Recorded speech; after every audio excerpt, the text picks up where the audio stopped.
same shit that everybody else been saying since I moved to 147. I ain't fought nobody. Every last one of them stump a mud hole in their ass and he gonna be next. Watch. I'm turning it on right now. Right? Yeah. Did it make you want to go harder for the 13? I don't know, but maybe. Crawford's words cut deep, and he's right. Canelo's airport attack wasn't about dominance, it was about fear. Fighters proved themselves under the lights, not in chaotic ambushes. By lashing out outside the ring, Canelo exposed doubt, while Crawford stood tall, demanding respect where it truly matters, inside the ropes. So they might catch him with something, but he might see it at the last moment. You know, they might catch him with a... Eddie Hearn nailed it. This wasn't strategy, it was weakness. A champion of Canelo's stature should never resort to cheap shots in airports or pressers. The fight game is about skill, discipline, and respect, and Canelo threw all of that out the window. Instead of intimidation, it came off as desperation, proving Crawford's point.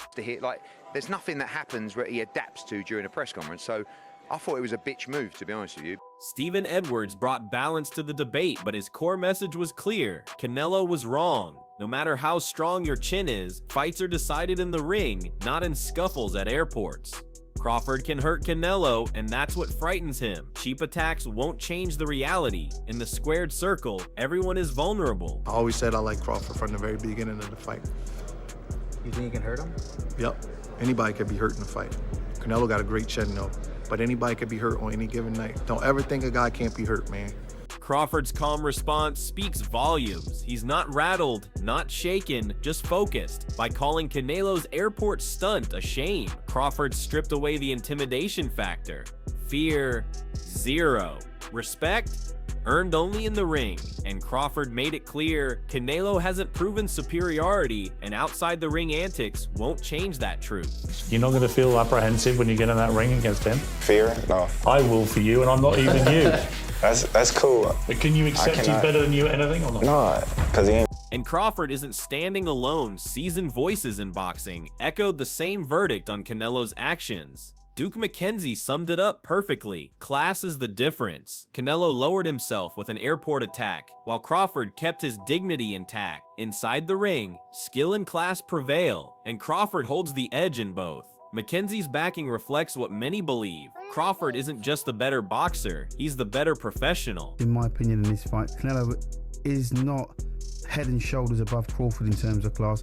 If there is a class difference, it'll be in Crawford's favor. I think Crawford's much more classier than Canelo. Technical ability. When Floyd Mayweather himself steps in and says that's not fair, the conversation changes. Floyd's no stranger to mind games, but he knows the difference between promotion and disgrace. Canelo's airport attack wasn't about selling a fight, it was about losing composure. For a man celebrated for his discipline, this was a crack in the armor. Mayweather acknowledged Canelo's past greatness at light heavyweight, but he also set the record straight. Right now, Crawford is #1. That's the key. While Canelo lashes out with desperation, Crawford climbs with poise, skill, and respect. The title of this story, Chaos Erupts: Canelo Attacked Crawford at the Airport, only confirms who controls the chaos. It's not the attacker, it's the man who stays calm under fire. Crawford is showing fans and legends alike that greatness isn't just about belts, it's about conduct, and Canelo fell short. I ain't gonna put it out there like that, but just looking for Terence to dominate. I know, going through the home stretch. I know a big issue with this fight is the weight. Just your guys' take on people making a big issue about the weight. The longer they let Terence grow, the worse off they're going to be. Peter Garcia's words cut straight to the heart of the matter. Canelo did wrong, and Crawford should answer the only way that matters, inside the ring. Garcia, like many fans, sees the skill difference. Crawford's slick movement, sharp counters, and ring IQ are designed to frustrate brawlers like Canelo. And after the chaos at the airport, the stakes just skyrocketed. This isn't about pride anymore, it's about punishment. Crawford now carries the burden of proving that class beats chaos, and Garcia believes he has every tool to do it. The beauty of this narrative is simple. Canelo threw the first blow outside the ring, but once the bell rings, Crawford has the power to deliver the final word. And if he boxes the way Garcia predicts, this feud won't just end in revenge, it will cement Crawford as the fighter who exposed Canelo's desperation. I think Terence Crawford is going to win. Again, you said at the beginning, I'm biased because I'm a big Terence Crawford fan. So I see the fight, and I kind of see it in terms of like, okay, I think Terence has the advantage here and there and whatever. It could be the complete opposite. He could go in there and Canelo catches him with the punch and knocks him out. You know, you never know. But I do think Crawford has the skill set to be able to outbox him, to be able to move, give him a tough time and win the decision. Canelo's justification says it all. He felt disrespected, so he lashed out, but this isn't the street, it's world championship boxing. Respect is earned in the ring, not demanded in airports. By admitting he lost his cool, Canelo exposed the very weakness Crawford has been highlighting, fear and frustration. Instead of brushing it off with confidence, Canelo doubled down, trying to turn a moment of chaos into bravado. But to the boxing world, it looked desperate, not dominant. Crawford has never needed to shout or push to prove himself. His fists have done the talking for years. This outburst only widens the contrast. Canelo the aggressor outside the ring, Crawford the professional waiting to settle scores inside it. If Canelo thinks intimidation works on a fighter as composed as Crawford, he's in for a brutal reality check. Yeah, a little bit more personal because, you know, I did respect him. I don't respect him anymore because he say, I'm not gonna do what they want me to do and this and that. And then he tried to, maybe Turki Al-Ashi told him, hey, you need to do something because you seem so nervous in Riyadh. So and he tried to like walk me back, and that's why I pushed him. And you know, like I say, Carl Froch called it how a professional should. This wasn't fair play. The Crawford-Canelo fight is a super fight in every sense, but Canelo's airport ambush cheapened it.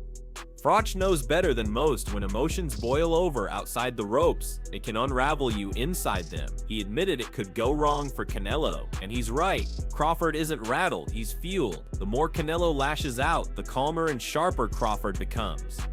That's a dangerous contrast because in big fights, composure decides outcome. Froch reminded fans that while Canelo carries power, Crawford brings precision, adaptability, and a granite mindset. This isn't about who shouts loudest, it's about who executes when the lights are brightest. And after the airport fiasco, Froch made it clear Canelo's the one who might crumble under pressure. He has passed his best. He's had over 60 fights. He's made a fortune. Why is he even still fighting? But this is a super fight against Crawford. Yeah. But it could go wrong for him.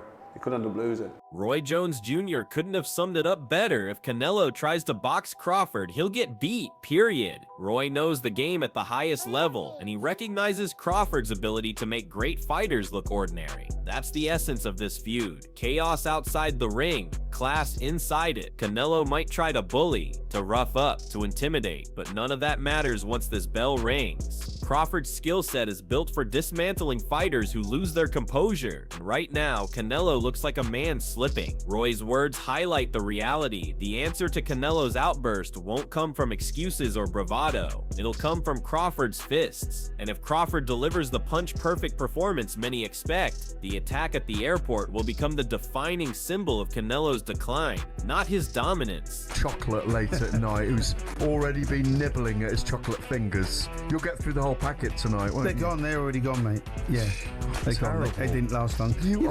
And Duke McKenzie doubled down, saying this fight could cement Crawford's place as an all-time great. Duke McKenzie's analysis ties perfectly back to the chaos at the airport. Canelo tried to rattle Crawford outside the ring, but Duke believes it'll be Crawford who dictates inside it. A punch-perfect performance would silence all doubters and, more importantly, expose Canelo's outburst as nothing but desperation. When McKenzie says Crawford will be one step ahead, he's speaking from experience. Class fighters anticipate, adjust, and punish. That's what makes this clash so compelling. Can Canelo's raw power overcome Crawford's precision? Or will Canelo's airport attack become the last desperate act of a champion being outclassed? McKenzie suggests the latter, and many fans agree. The airport incident may have set the stage, but inside the ring, Crawford has the tools to finish the story as an all-time great. For me, Crawford needs a stellar performance against Canelo.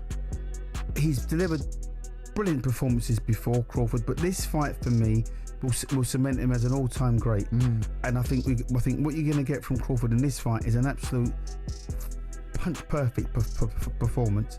I think it'd be one step ahead of Canelo from the outset. I mean, you know, Johnny Nelson's take adds another layer to the chaos. He argues Canelo is embracing the villain role. But here's the problem. There's a fine line between selling a fight and crossing into disgrace. Attacking Crawford at the airport wasn't clever promotion, it was a reckless act that backfired. Yes, villains get attention, but true legends don't need cheap stunts to stay relevant. Canelo is already an established star, yet instead of carrying himself like one, he resorted to behavior beneath his legacy. Crawford, on the other hand, didn't take the bait. He stayed professional, calm, and focused on the ring. That contrast is why fans are leaning his way. If Canelo thinks being the bad man outside the ropes will save him inside them, he's mistaken. Villains may spark chaos, but only class wins championships, and Crawford holds all the class here. Yeah, I don't think he can, in all honesty. I mean, he might not be able to bridge it on Saturday. Yeah. So, one weight class. 68, yeah, but you're coming up from 35. 35, 40, 47, 54. Sooner or later, it's one too many. And 68 is definitely too many. But Crawford's brilliant. Like, he's a genius. He's a generational great. So maybe he can find a way to do it. But I feel he'd be hugely outsized against Canelo Alvarez. Yeah. This final chapter brings the whole build-up into focus. That heated airport clash didn't just spark headlines, it shifted the tone of the entire rivalry. Canelo, usually the polished face of boxing, let frustration take over and exposed a side fans rarely see, while Crawford stayed calm, composed, and unshaken. What's at stake now goes far beyond belts or rankings. It's about respect, legacy, and who truly owns the pound-for-pound crown. If Crawford pulls this off, he elevates himself into the realm of all-time greats, proving that class, discipline, and ring IQ outweigh cheap intimidation tactics. For Canelo, victory would patch over the chaos and remind the world of his greatness, but defeat would stain his legacy with the memory of losing both control and the fight. This isn't just skill versus power, it's composure versus desperation, professionalism versus recklessness. Mentally, Crawford appears sharper and hungrier, while Canelo looks like a man battling doubts. And in boxing, mental strength often makes the difference when the fists fly. So I'll leave it with this: whose corner are you in? The calm executioner in Crawford, or the rattled veteran in Canelo? Tell us in the comments below. This fight is about to redefine them both.